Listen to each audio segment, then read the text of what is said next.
మనిషి జీవితం పొద్దున్న లెగిస్తే మన పనులు మనం చేసుకోవడం, తర్వాత హడావుడిగా ఆఫీస్కి వెళ్ళటం, సాయంత్రం వరకు ఒక జాబ్ చేయటం, అది బ్యాంక్లో కావచ్చు, లేకపోతే ఏదైనా కస్టమర్ సర్వీస్లో కావచ్చు, లేకపోతే ఒక పెద్ద సాఫ్ట్వేర్ కంపెనీలో కావచ్చు, డాక్టర్ కావచ్చు, ఇంజనీర్ కావచ్చు, ఏదో ఒక జాబ్ చేయటం, సాయంత్రానికి అలసిపోయి రావటం, తిట్టుకుంటూ మళ్ళీ ఇంటి పనులు వంట పనులు చేసుకుని పడుకోవడం. ఇది కొన్ని తరాలుగా వస్తున్న జీవితంలో ఉన్న రొటీన్. ఒక్కసారి ఆలోచించండి, మన పనులని ఏఐ ఆర్టిఫిషియల్ ఇంటెలిజెన్స్ చేసేస్తే మనం పూర్తిగా ఖాళీగా కూర్చుంటే మనకు కావాల్సిన గూడ్స్ సర్వీసెస్ కావాల్సిన దానికంటే ఎక్కువగా ఏఐ ప్రొడ్యూస్ చేస్తూ ఉంటే మనకు అసలు పనే లేకపోతే ఉద్యోగం చేయడం అనేది ఖచ్చితంగా చేయాల్సిన అవసరం లేదు. ఏదో హాబీ, ఎప్పుడైనా టైం పాస్ కావాలంటే చేసుకోవచ్చు. అలా హాబీలా మారితే లైఫ్ ఎలా ఉంటుంది? వినటానికి బాగానే ఉంది. ఇలాన్ మస్క్ ఇదే దిశగా చెప్పుకుంటూ వచ్చారు. మనుషుల కంటే కంప్యూటర్స్ రోబోట్స్ ఎక్కువగా పనిచేయబోతున్నాయి. ఎటువంటి పరిస్థితుల్లో మనుషులు వాటిని మ్యాచ్ చేయబోట్లేదు.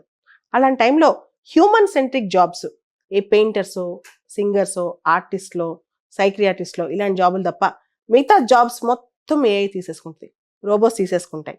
మన పని పొద్దున్న లేస్తే నైట్ వరకు మన పనులన్నీ అవే చేసి పడతాయి, కంప్లీట్గా చేసి పడతాయి.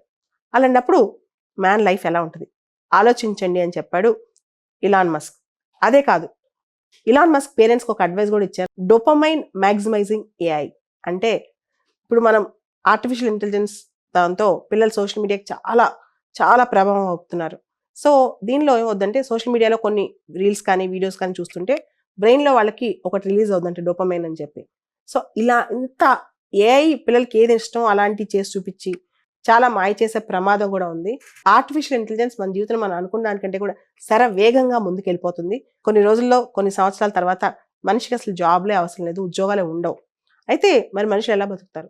డబ్బులు ఎక్కడి నుంచి వస్తాయి? మనందరం జాబ్స్ ఎందుకు చేస్తాం? జీతం కోసమే కదా. ఇక్కడ ఆయన ఒక ప్రపోజల్ చేశారు, యూనివర్సల్ హయ్యర్ ఇన్కమ్. కన్ఫ్యూజ్ అవ్వకండి, ఇది బేసిక్ ఇన్కమ్ కాదు, హయ్యర్ ఇన్కమ్. అంటే మనుషులు బాగా హ్యాపీగా ప్రాస్పరస్గా ఏది కావాలంటే అది కొనే విధంగా, ఏది కావాలంటే అది యాక్సెస్ చేసే విధంగా కంట్రీ ఇన్కమ్ జనరేట్ చేయాలి, అంత గూడ్స్ అండ్ సర్వీసెస్ ప్రొడ్యూస్ చేయాలి. కానీ ఇది ఎలా జనరేట్ చేయాలో ఆయన చెప్పలేదు. మొత్తానికి ఆర్టిఫిషియల్ ఇంటెలిజెన్స్, రోబోటిక్స్, కంప్యూటర్స్ ఇవన్నీ మన జీవితాలకి ఇలా వచ్చేస్తే, మనిషి పనులని అదే చేసేస్తే, మనిషి పని చేస్తూ చాలా నేర్చుకుంటుంటాడు, కొత్త నేర్చుకుంటుంటాడు.